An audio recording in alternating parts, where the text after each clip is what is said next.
उनके लिए भी जोरदार तालियां बजाइए। हमारे इस कार्यक्रम में पधारे इस संगठन के संस्थापक यानी उद्योग मास्टर साहब के लिए जोरदार तालियां बजाइए, जो मध्य प्रदेश बलदेवगढ़ से चल के आए, तथा हमारे जुझारू नेता, युवा नेता, जिला सचिव माननीय दीपनारायण रेखवार जी के लिए भी एक जोरदार तालियां बजाइए। हमारे नेता छोटे भाई आदरणीय राम रतन रेखवार के लिए भी जोरदार तालियां बजाओ। राम रतन जी कहाँ हैं? इसी कड़ी में हमारे नेता छोटे भाई महिपत कश्यप जी के लिए भी जोरदार तालियां बजाओ। दिखता हल्का सा है, तो इसकी तरह बहुत तेज बोलता है, ये है महिपत कश्यप। एवं हमारे अरजार के मुखिया माननीय काली चंद माते जी जहां भी हो, उनके लिए भी जोरदार तालियां बजाओ। भाई मुखिया जी कहाँ हैं? जरा हाथ उठा करके दिखा दीजिए। तथा भागीदारी न्याय मोर्चा के प्रदेश पदाधिकारी, राष्ट्रीय पदाधिकारी, जिला पदाधिकारी, विधानसभा पदाधिकारी के सभी पदाधिकारियों के लिए जोरदार तालियां बजाओ। एक बार जनता जनार्दन के लिए भी जोरदार तालियां बजाओ, यानी अपने लिए तालियां बजाओ। इस प्रांगण में विराजमान हमारे पत्रकार बंधु हैं, उनके लिए भी जोरदार तालियां बजाई जाए। साथियों, जो देश की आंखें हैं, हमारी बात मोदी और योगी और देश के कोने कोने तक पहुंचाने का काम ये मीडिया करती है, इनके लिए भी जोरदार तालियां बजाई जाए। जो हमारा देश की सुरक्षा और रक्षा में रहता है, हमारे पुलिस प्रशासन के लिए भी एक बार जोरदार तालियां बजाओ साथियों। और एक बार यहाँ के जमीन पे बैठे जमींदारों के लिए तालियां बजाओ साथियों। मैं रमेश चंद्र निषाद आपसे अपील करता हूँ। साथियों, मैं कहना चाहता हूँ कि आज जो हमारे भागीदारी न्याय मोर्चा के तत्वाधान में जो कार्यक्रम हुआ है, उसको सुनकर के आपको महसूस हुआ होगा कि आज तक किसी माई के लाल ने ये बात नहीं बोली जो भागीदारी न्याय मोर्चा के लोगों ने बोली। ये एक 500 लोग नहीं, ये 5000 के बराबर हैं। ये सारे हमारे कांतीराम और निषाद राज के बब्बर सिंह हैं, जो कोने कोने से चढ़ के आए। साथियों, मैं बता देना चाहता हूं, जिन लोगों को पढ़ने लिखने का अधिकार था, उन लोगों ने गीता और पुराण लिख डाली, और जिन लोगों को पढ़ने लिखने का अधिकार नहीं था, उन लोगों ने संविधान लिख डाला, भारत का संविधान लिख डाला। जिन लोगों को पढ़ने लिखने का अधिकार नहीं था, उन लोगों ने गीता और पुराण लिख डाली, और हमारे महापुरुष ने भारत का संविधान लिख डाला। साथियों, मैं बताना चाहता हूं कि लोहा दिया लोहार को, लोहार ने हथौड़ा बना दिया, और सोना दिया अपने सुनार को, सुनार ने पायल बना दिया। और 1924 में आपने वोट दिया मोदी जी को, तो मोदी ने जनता को कटोरा थमा दिया कि नहीं थमा दिया?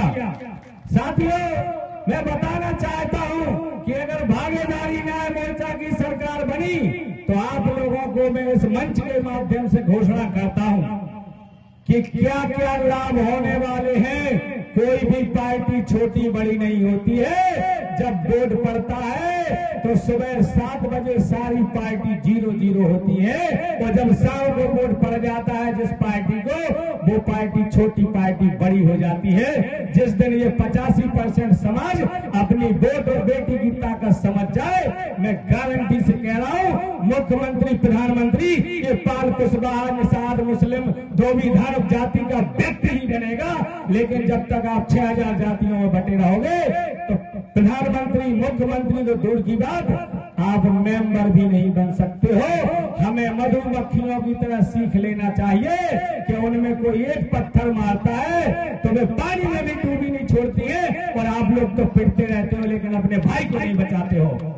आपको सीख लेना चाहिए जानवरों से।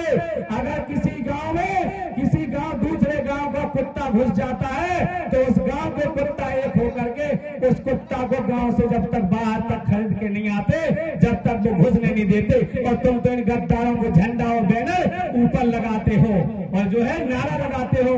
तो मैं इस मंच के माध्यम से कहना चाहता हूं कि आपको अपने नेता का मनोबल बढ़ाना होगा। जिस दिन आप हमारे भागीदारी न्याय मोर्चा के किसी भी नेता का झंडा घर पे गाड़ दो, तो उनका मनोबल टूट जाएगा।